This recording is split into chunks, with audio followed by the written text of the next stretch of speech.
Oke, di titik apa yakin dengan ini menjadi cerita dari film panjang pertama?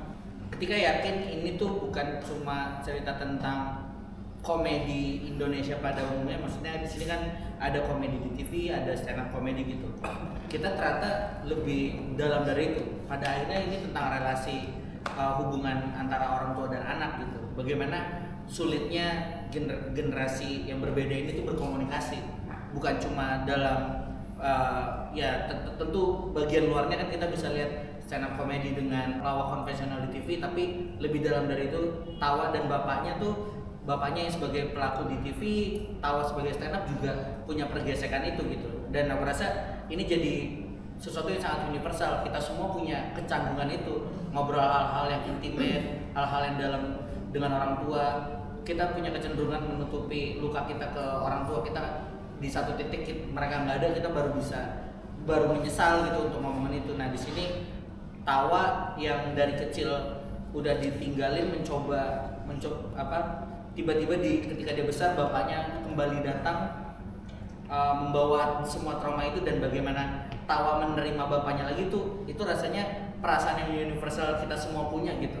Kayaknya kita semua punya momen-momen dimana ini gimana sih ini kita nggak punya kayaknya in general ketika aku cerita ini semua ke teman-teman, iya cok gue juga punya kecanggungan itu lagi sama orang tua gue ngomong aku sayang sama kamu pak, itu tuh kayak sesuatu yang canggung banget ternyata untuk bahkan memeluk merangkul tuh ternyata bahasa mengungkapkan kasih rasa sayang ke orang tua dan sebaliknya orang tua ke anak tuh ternyata canggung banget ya. Dan di titik itu sih sangat yakin, dan ketika melihat again ya, ketika ngobrol sama ayahku sendiri gitu, dia udah bisa sangat vulnerable untuk ngomong papa tuh sayang sama kamu, itu tuh kayak itu tuh bisa ya, dan itu tuh perasaan yang enak banget, dan sangat berharap semua orang bisa punya perasaan itu, dan semoga film ini menjadi pelukan hangat itu gitu. Meyakinkan Dion gitu. Aku bersama Mas Ajis Dibio, produserku di sini dari Spasi Moving Image. Waktu itu kita juga udah kita membawa ide ini gitu untuk mencari rumah gitu di mana yang paling tepat, sampai akhirnya bertemu waktu itu ngobrol sama berbagai orang di dalam Dion, berbagai pihak, dan akhirnya ngobrol sangat happy banget waktu itu ngobrol sama Mas Angga untuk pertama kalinya, dan Mas Angga tuh bisa langsung menangkap gitu. Walaupun premisnya aku menuliskan tentang Tawa, seorang stand up comedian yang berusaha menerima ayahnya meninggalkan dia gitu, karena ayahnya berusaha mengejar mimpinya sebagai pelawak TV. Mas Angga reaksi pertamanya adalah ini mah proksi kehidupan lu sama bokap lu lagi gitu. Di serial terakhir tuh yang aku bikin, Drama Ratu Drama, itu adalah series yang aku bikin yang juga sebenarnya bercerita tentang bagaimana hubunganku dengan ayahku gitu. Kebetulan ayahku itu sutradara sinetron, jadi kita pun berada di dunia yang sama tapi berbeda gitu. Sama dengan film ini gitu, dunia lawak, kayak sama-sama dunia lawak tapi berbeda genre gitu. Jadi aku kayak gitu sih, dan ketemu Mas Angga yang tahu betul inti dari ceritanya, bagaimana film ini sangat personal untukku, dan dia membuka pintu beneran, nggak dikasih limitasi gitu sama Beyond dan Visinema di dalam prosesnya. Dan maksudnya kayak bahkan semua talent ini bener-bener ya aku yang pilih dari awal gitu. Jadi very grateful dengan kepercayaan sih gitu. Materi stand up awalnya pengen nulis sendiri, cuma yakin tidak bisa. Sampai akhirnya waktu itu mencari siapa ya orang yang paling tepat untuk membantu proses penulisannya, dan akhirnya orang pertama yang aku kontak adalah Dani Beller. Dani Beller ini kebetulan juga pengajar di Comika. Aku butuh seseorang yang benar menguasai secara teknis dan secara teknis penulisan gitu, karena kan dia ngajar. Kenapa jujur? apa kan temen lu komik banyak. Oh iya, ada. Emang ada gua ada panggil bang. Lu kan sebagai aktor udah beban. Nah tapi akhirnya, selain Dani Beller, akhirnya aku butuh suara perempuan gitu di balik penulisan materi Tawa, dan akhirnya Aci Resti di sini juga akhirnya menulis bersama Aci Resti dan Dani Beller untuk menulis materi-materi yang dibawakan Tawa. Tapi ketika kita rehearsal dan di hari syuting, akhirnya juga ada kejutan-kejutan kan di lokasi syuting. Apa yang perlu kita respon, apa yang bisa kita kembangin. Nah, disinilah peran mereka. Banyak materi-materi tawa yang akhirnya dikembangin di lokasi sama abang-abang ini, ya kan? Keren banget. Walaupun akhirnya di editing nggak dipakai sih.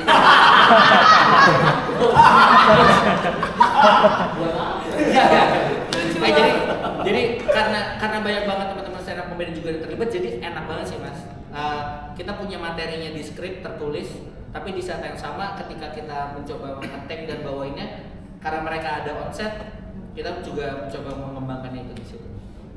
Jadi untuk melihat perbedaannya, tentu kita jelasin dulu karakter di filmnya. Iyas tuh wibawa, dewasa dan lainnya. Enggak. Itu yang beda deh gitu kayaknya. Pengen bagus terus. Ya perbedaannya ya itu karena di film Iyas harus dewasa. Saya sulit juga tuh kayak iri ngelihat geng kosan. Jadi memang saya ini nggak ada di kosan bareng mereka, dan banyak scene bercandanya tuh mereka bareng-bareng. Saya tuh gak tau pengen ikut, tapi secara peran tuh nggak di situ ya. Ya itulah namanya profesional ya. Jadi yang membedakan itu sih tentang gimana harus berperan serius, harus tenang dan hadir dengan segala solusinya.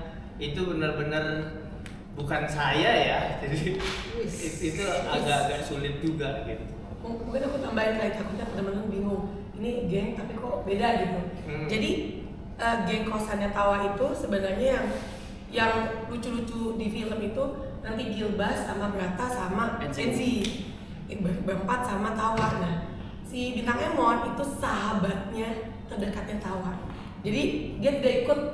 Dia tinggal bareng. Iya. Tapi dia stand up dia hadir. Betul. Pokoknya kalau di sana kayak Dion Wiyoko gitu.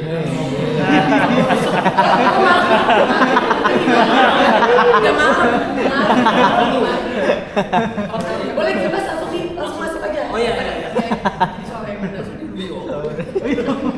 Siapa ya? Agina Utama. Kalau saya Fahri, jadi Fahri ini satu kosan sama Tawa. Di sini Fahri tuh dibikinnya sama Aco pendiam, agak socially awkward gitulah orangnya. Karena dia ya pokoknya dia anak rantauan, terus aslinya alien ya dia kalau nggak salah. Jadi sci-fi. Kalau berapa animasi ya sebenarnya? Wah, ada animasi. Masa saya animasi kayak main ini. Jumbo dong. Cukup beda sih kalau dari karakter asli ya, karena gerakannya juga nggak boleh banyak.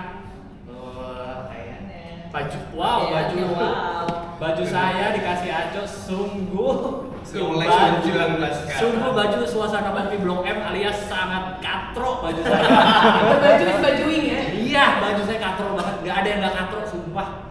Kan nggak ada ganti bajunya tapi kok katro semua gitu. Ya jadi dibikin kayak gitu, pakai baju cuek, terus anak gunung ceritanya yang sangat tidak pernah saya lakukan itu naik gunung. Anak alam lah, pokoknya dia ceritanya anak alam tapi sukanya di alam. Jadi kalau sama orang tuh awkward gitulah. Jadi cukup banyak yang harus saya jaga gitu, kayak nggak boleh gerak banyak-banyak, terus ekspresi juga nggak boleh terlalu gimana. Kayak gitu sih. Ya, jadi cukup beda. Kalau saya sih merasa nih karakter Fahri cukup beda dengan saya sehari-hari. Nah, Kayak animasi. Nah, ini masih. Sebelumnya kakak terima kasih banyak pertanyaannya. Ya. Saya jujur pengen juga menjawab seperti teman-teman ini. Iya. Kayak beda banget lah sama karakter aslinya. Iya. Karena kalau kita lihat tadi penjelasannya Bintang Emon, ya memang dia cowok yang green flag. Iya. Iya sih. Dia yang green flag dia. Dia cowok yang apa namanya itu introvert ya. Introvert ya. Jadi sangat kontras sekali dengan pribadi aslinya. Saya itu karakternya perantauan dari Makassar. Terus mencoba stand up. Sehari-hari juga saya begitu. Jadi dokumenter. Iya, dokumenter yang pengen gitu kayak oh beda banget sama karakter saya. Ini saya action. Kan gitu. Sama.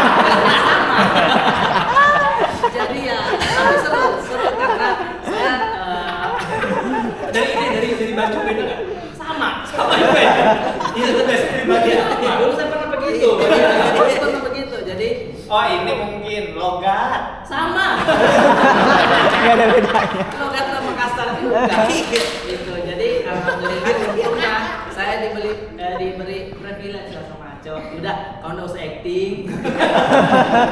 Kamu murni dokumenter ini Nat Geo udah ada khusus kamu gitu.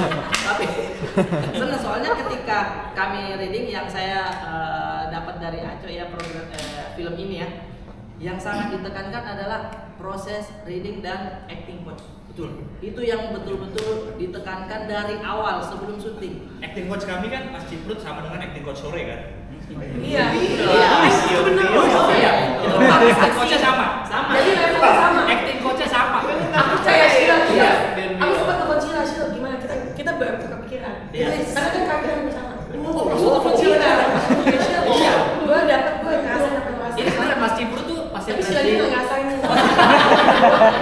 di Kadin atau sore acting coach Mas Ciprut tuh sama. Makanya kita kan nelpon dia New York juga. Iya. Karena diangkat. Jadi Iya, Bang. Asuransi gitu. Berarti siap-siap aja. Habis ini kayaknya Mas Ciprut pensiun habis tadi. Udah nggak mau lagi. Itu sih benar ditekanin. Saya acting coachnya berkali-kali ya. Iya berkali-kali acting coach sehingga itu yang memberikan ilmu baru ke saya kalau acting tuh bukan cuma dialog yang diajarkan, tapi tatapan mata itu sudah berakting. Contoh. Ini lihat apa bukan? Lagi dilukis. Oh. Nah, itulah nggak usah. Udah cukup aja. Terima kasih Kak.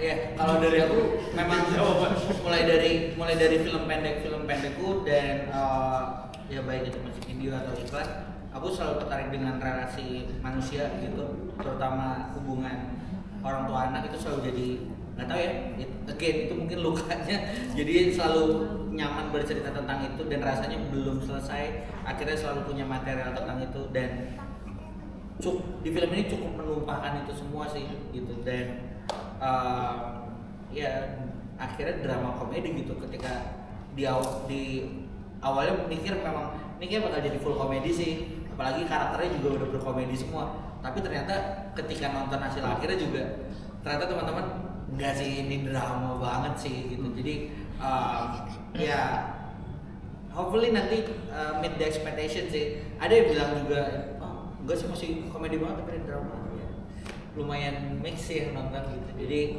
let's see nanti.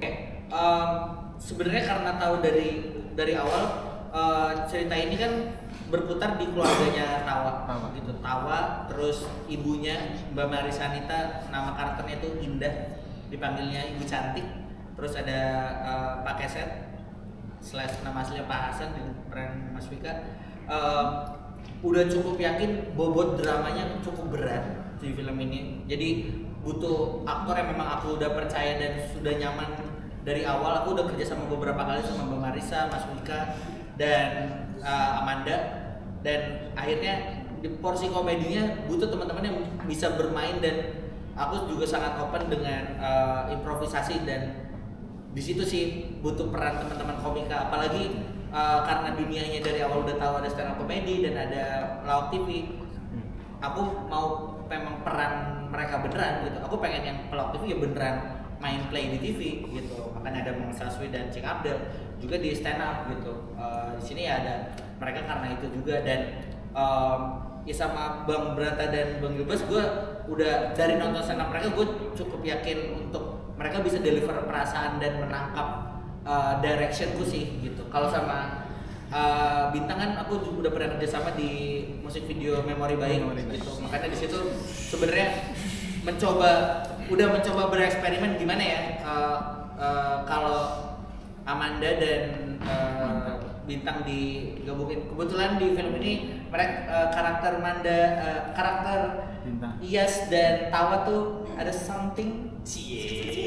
Nah, makanya waktu itu exercise dulu di Memori Baik. Udah boleh kasih tau belum? Gua sama Manda nanti ada sequel. Cepet banget. Spin off. Kayak dulu. Ya gitu, jadi Ya kalau acting sih sama saja kalau belajar mah ya. Semuanya tentang olah tubuh, tentang gimana olah rasa tanpa berbicara kita harus bisa menceritakan itu yang diarahkan. Sama yang ditampilkan itu, tapi tiap materi saya ketemu sama coaching dan sebagainya itu beda-beda semuanya. Malah kalau saya lihat sih untuk adegan ini ada keluar cuma sedikit buat saya, buat yang lain mungkin keluarnya sedikit, tapi itu bisa berakibat banyak untuk adegan. Jadi yang pasti kalau acting seperti ini ya asik lah. Tapi maksudnya maksudnya gini, kan kamu biasanya melucu. Nah, pada saat acting yang tidak melucu-lucu aja gimana? Ya saya tidak boleh melucu. Oke. Seperti tadi. Dia dapet sih. Kita harus Main watak kita susah. harus diomongin dan tidak harus diomongin, tapi kita harus bermain. Kayak tetap coba memperhatikan itu. Ya. Saya mencoba untuk seperti ceritanya. Ya, jadi ada adegan saya dengan iya. Nah, dari senyuman sedikit aja, jangan pakai senyum. Gua senyum. Dia senyum gini. Dan berarti saya harus kontrol muka saya, ternyata buat orang lain saya begini tuh udah senyum padahal sedih. Nah, seperti itu. Nah, itu berarti kurang ya, tinggal sedikit dikerutkan lagi. Oh, itu serius. Nah, seperti itu. Jadi memang akhirnya ya dari situ keluarnya untuk mencoba. Saya biasanya ketawa itu ada, tetap harus direm. Itu membuat agak sedikit ragu, tapi ya harus, namanya juga acting ya. Jadi harus namanya acting kan Teman-teman mesti paham. Syuting sama mereka tuh susah banget. Tahu lo? Untung ya, aku nggak banyak adegan sama mereka. Kayaknya takutnya yang bosnya dibalikin. Ini sama mereka berdua aja. Kamu gimana sama mereka? Wah, kacau. Iya, jadi kadang-kadang saya ngomong serius itu sangkanya lucu gitu. Mungkin aku boleh share dikit ya. Karena Rifnu nggak ada di sini pakai set atau Hasan. Dia tuh pernah cerita dan ternyata aku menangkap hal yang sama.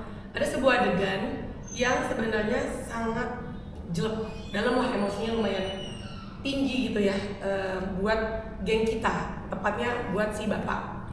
Nah, posisinya itu bapak di sini, aku di depannya dia, kanan kirinya Mang Safir sama Cing Abdel. Itu aku berusaha banget, karena kan adegannya serius, emosional ya.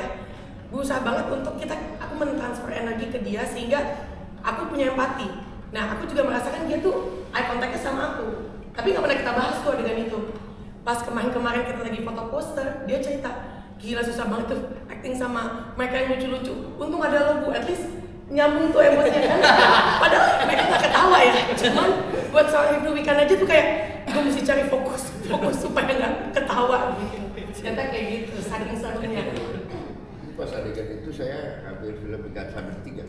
Referensi ada itu ya. Atau nggak masuk di editing, gagal orang Spesifik banget. Kita masuk meja ya. Referensinya pastinya. Iya sih, saya kan belum nonton film jadinya, dan selama syuting juga kan nggak ngeliat semua adegan kan saya cuma ikut adegan yang ada sayanya. Dan saya sih merasa kayaknya memang film drama kayaknya ya. Iya. Sebenarnya mah film drama ini. Iya. Komedinya mah sedikit-sedikit aja di sisi-sisinya gitu. Dan iya banyak adegan yang seriusnya yang saya perani gitu, adegan Fahrinya serius. Memang ada adegan yang santai juga yang tahu-tahu ada juga, adegan seriusnya banyak, apalagi kalau udah satu frame itu sama Bang Wika, Marisa Anita, Amanda juga tuh kan dia di tengah-tengah syuting ya kan ada yang udah diedit kasar lah sama timnya kan, ada yang udah diedit di lokasi tuh, ada yang udah dikasih lagu, jadi kami tuh bertiga ada yang nonton ini udah jadi kata Aco, mau lihat ya Bang Rifnu Wikana dan Marisa Anita beradu acting, kita nonton kan. Kok kita ada di sini ngapain? Gila banget itu acting berdua doang, cuma berdua doang, bahkan ada dialognya nggak ada. Terus ke bawah sendiri gitu, kok Aco ngajak kita ya? Pas saya nonton itu kayak, Maco ini saya udah boleh naikin di TikTok nggak?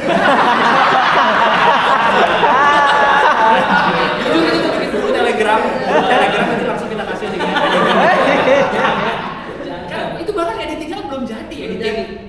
hitungannya editing seadanya sama ada lagunya gitu. Cuma gini banget actingnya. Terus kalau saya nih satu frame sama Ibu cantik Marissa kan saya merhatiin nih. Kan action gitu. Wah, mukanya tuh ini udah bukan Ani, udah bukan Marissa nih. Iya benar, udah beda. Pas cut udah dia lagi, kok bisa melakukan mukanya itu aja. itu sama kayak gue ngeliat kalian. Iya. Kayak ini bukan ABG. Kalau orang ini ya, kalau ke saya Makanya ada hewan.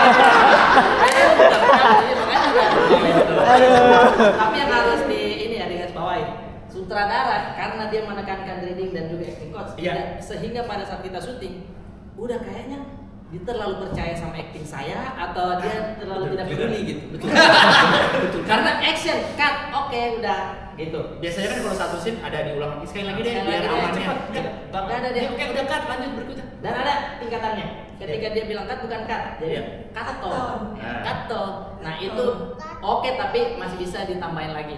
Iya. Tapi kalau udah kato nih, udah perfect, udah dapat piala itu udah. Kato nih. Kato nih. Saya kayaknya cuma berapa kali? 52 kita 52. Bagus Oh. Padahal sini cuma 2. Diulang-ulang dong. Itu banyak banget yang cuma sekali take. Benar. Udah. Sampai di situ gue kayak ini udah meragukan ini dia beneran bikin film gak sih? Iya benar. Karena bener-bener semuanya diokin. Gue nonton ini apa ya? Siladara di YouTube-nya Bang Radit. Dia cerita pas bikin sore, ada dia udah tag terus dia ngerasa alisnya dia ini kurang. Tapi dia baru ngeh setengah hari udah lewat. Jadi ketika dia bilang ke Mas Yadin, ya udah harus dirombak lagi semuanya di tag cuma karena perkara alis. Ada saya kejadian gitu. Gak syuting masalah alis juga alias emang belibet. Jadi kalimatnya tuh memang berubah berantakan. Saya kira kan nanti dipadetin pakai shot yang lain. Udah berantakan terus gak ada acok. Ayo next scene. Ini kan berantakan tadi. Tapi saya diam dulu kan, kayak masih bimbang. Ini harus dikasih tahu apa enggak? Mungkin kalau enggak ketahuan kali ya. Cuma akhirnya saya memutuskan enggak. Sebagai aktor profesional. Walaupun semua kru pasti bete, gue harus bilang, gue datengin ke Acok. Gue bisik-bisik, Cok, gue lagi ngapain tuh? Lu lagi main game lagi apa? Pokoknya lagi di depan monitor lagi santai gitu kan. Enggak, dia lagi santai kan nih. Cok, sorry banget, gue tadi kayaknya ada yang belibet ya. Enggak, aman semuanya. Iya. Enggak ada yang belibet sama dia. Kan pada saat kau acting aja kan, Aina tadi buang nih. Betul. Tolong ini kita boleh deh. Gilit aja. Iya ini transisi tuh. Yang jadi mati itu ya. Tapi sebenarnya kenapa Joko banyak banget kita yang cuma sekali take udah. Iya, Udah dapat. Masa sebagus itu acting? Wah. Pasti enggak deh. Iya pasti enggak kan? Penasaran saya nih. Gue juga percaya. Pertama ada beberapa part yang memang udah editingnya udah jadi di kepala kita ya kadang. Maksudnya ada beberapa shot lainnya gitu. Tapi ada juga beberapa part yang memang menurut gue kesalahan kecilnya tuh itu yang bikin scene jadi human gitu. Imperfectionnya bikin itu jadi perfect. Termasuk belibet. Kesalahan kecil. Gak bakal dipakai. Nah tapi Acel tuh memang instingnya jalan banget. Instingnya terus dia tahu apa yang dia mau. Jadi memang kayak syuting sama sutradara dengan debut film pertama yang kayaknya udah berkali-kali bikin film pertama. Ush, Berkali-kali bikin film. Iya. Bukan film pertama lagi dong, Iya, tapi berkali-kali. baru itu kritis. Oh, iya. Gua membakatnya dari pas di SMA tuh udah kebaca, oh dia oke nih. Oke. udah kenal. Iya itu benar itu pengalaman sih. Kayak acting begitu tuh. Itu sebenarnya juga salah satu alasan kenapa Tawa itu perempuan. Dunia komedi itu sendiri entah di TV ataupun di stand up komedi aku merasa sangat maskulin. Iya. Gitu. Banyak banget cowok gitu dan ketika ngobrol sama banyak perempuan di dalam dunianya itu sendiri, terutama Aci gitu yang ikut menulis materi stand up-nya punya struggle yang sama gitu. Tentu nggak bisa dipungkiri ada apa ya ada effort lebih yang harus mereka keluarin juga gitu untuk bisa lebih terdengar in a way, tapi di saat yang sama juga seiring waktu berkembang ternyata penerimaannya juga bagus gitu di komunitasnya. Mungkin ada yang mau ditambahin? Ya. Mungkin perwakilan dari komika sama dari TV juga. Oh, iya. Bener nggak relate-nya itu? Iya, apa ya? Jangan. Komedi cewek.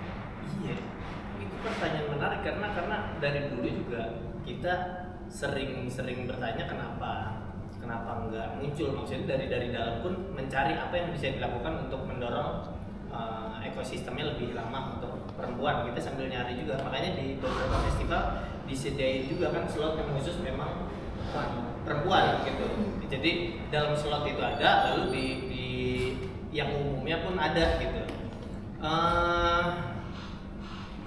Mungkin menurut saya karena industrinya baru masuk ke sini tuh, karena kan industri stand up yang masuk ke Indonesia belum cukup lama lah, masih muda, masih under 15 tahun ya. Ya kalau dibandingin sama industri seni yang lain seperti menyanyi atau acting kan itu jumlah gendernya mungkin berbeda dengan stand up sekarang. Mungkin butuh waktu lebih untuk meyakinkan ke halayak penerimanya, juga untuk calon pelaku di stand up-nya bahwa ternyata penerimaannya oke juga kok, fine juga gitu. Jadi saya sih pede dan berharap kedepannya juga akan lebih banyak lagi komika dari perempuan, karena tentu iya yang bisa mewakili sudut pandang perempuan ya perempuan itu sendiri gitu. Nggak bisa diwakili oleh laki-laki, dan sudut pandang perempuan masih sangat kaya, masih sangat banyak yang belum digali, dan itu akan jadi hal yang sangat menarik gitu nanti. Kenzi bisa Senzi. Iya. Kenzi sih bocah. Sensornya tajam nih. Parah. Mang Saso ada yang mau ditambahin nggak? Kalau di duniamu. Jadi, ini yang Godfather 5, Godfather 5. Kenapa cewek kan peranan? Kenapa jarang? Kenapa jarang di dunia? Oh, kenapa Dunia jarang? komedian. Komedian. Nggak banyak, karena sebanyak laki-laki. Ya memang agak sulit. Sekalinya kalau dari dulu juga kalau wanita itu untuk menjadi komedi itu, kalau nggak cantik sekali, dia jelek sekali. Itu aja sebenarnya. Dan itu agak sulit. Maksudnya dia harus lebih ke apa ya namanya? Supaya stand out ya. Iya, supaya stand keluarnya out. supaya lebih banyak. Toh banyak juga akhirnya ya memang ketariknya itu oleh ya teman-teman cowoknya gitu ya. Maksudnya tuh seperti di Sri Mulat. Toh Nunung waktu itu di Sri Mulat itu nggak boleh ngelucu. Siapa lagi ya? Juju. Ibu Juju itu nggak boleh ngelucu. Jadi Justru itu jadi agak memang dari sananya dibuatnya seperti itu. Jadi kalau mungkin menambahkan akhirnya timbul stigma seperti itu gitu, yang mungkin jadinya untuk generasi barunya, misalnya stand up comedy kan tentu masih baru di sini, akhirnya mungkin ruang amannya kayaknya belum terdevelop sebegitu ya, yang akhirnya mungkin sebenarnya mah ruang-ruangnya udah bisa dijamin sama teman-teman komunitas, cuma kayaknya ada timbul stigma itu gitu. Dan apalagi kalau kita ngomongin stand up secara spesifik, beberapa kegiatannya kan itu sangat spesifik gitu, ruang-ruangnya masih terbatas gitu, dan waktunya kecenderungannya di malam hari. Dan banyak hal kayak gitu sih. Jadi memang doanya, harapannya setelah ini tuh bisa jadi sesuatu yang lebih mass dan mungkin bisa jadi lebih ramah. Iya, setuju juga. Bukan semata karena industrinya ya, tapi secara society juga melihat perempuan yang melawak atau perempuan yang kan dalam komedi mungkin ada hiperbola ya berlebih-lebihan gitu. Dia perempuan yang bersikap berlebihan mungkin di sosial dilihatnya kayak gimana padahal ya fine aja ternyata gitu. Iya, dan sebenarnya nggak ada, balik lagi di film ini kita nggak bilang yang di TV lebih buruk atau yang di stand up lebih baik. Keduanya sama punya plus minus masing-masing, dan dua-duanya punya tujuan yang mulia, dua-duanya pengen menghibur penontonnya gitu. Dan ini tuh udah tinggal siapa yang dihibur aja gitu. Dua-duanya punya resiko masing-masing. Maksudnya ada nanti dialognya spesifik, bukan soal pekerjaannya, itu mah pada akhirnya kita percaya nggak sama ruangnya, dan ini tinggal kitanya penontonnya juga bisa dewasa nggak gitu. Itu sih. Semoga dengan film Suka Duka Tawa akan muncul tawa-tawa. Iya. Dia ada aci-aci Reski lainnya dan Amin. segala macam. Betul. Amanda tuh mungkin kalau teman-teman persib lewat media anak yang kalem dan educated dan sangat sophisticated. Aslinya tuh kocak banget itu anak, sebenarnya aneh dia tuh aslinya sebenarnya, dan itu tuh dia mungkin dia lebih nyaman mengeluarkan sisi yang itu di depan orang-orang yang dia nyaman gitu. Makanya kebetulan untungnya suaminya juga senang nonton stand up comedy kan, dan aku juga senang mendorong dia, lu nonton deh stand up gitu. Kita senang nonton stand up sebelum ini terdevelop juga gitu, suka ngirim-ngirimin tontonan stand up, dan titik yang kayak aku mengencourage dia untuk stand up comedy. Mungkin aku juga tahu teman-teman udah dengar aku belum, tapi Amanda tuh sebelum ini kita syuting dia tuh open mic beberapa kali. Sampai hari ini dia akhirnya beneran ikut kelas di Comika. Sampai hari ini gitu. Jadi emang habis ini dia mau jadi komik beneran ya? ya kalau sebelumnya banyak komika yang masuk jadi filmmaker, sekarang filmmaker jadi komika. Kita serang balik. Ngomongin value ayah anak, ternyata itu juga resonate sama dia gitu. Kita percaya setiap generasi punya tantangan yang masing-masing gitu. Kita sandwich generation tentu punya problem itu gitu. Cuma nggak artinya hidup kita lebih berat dari orang tua kita. Orang tua kita punya beban juga yang berat yang berbeda gitu.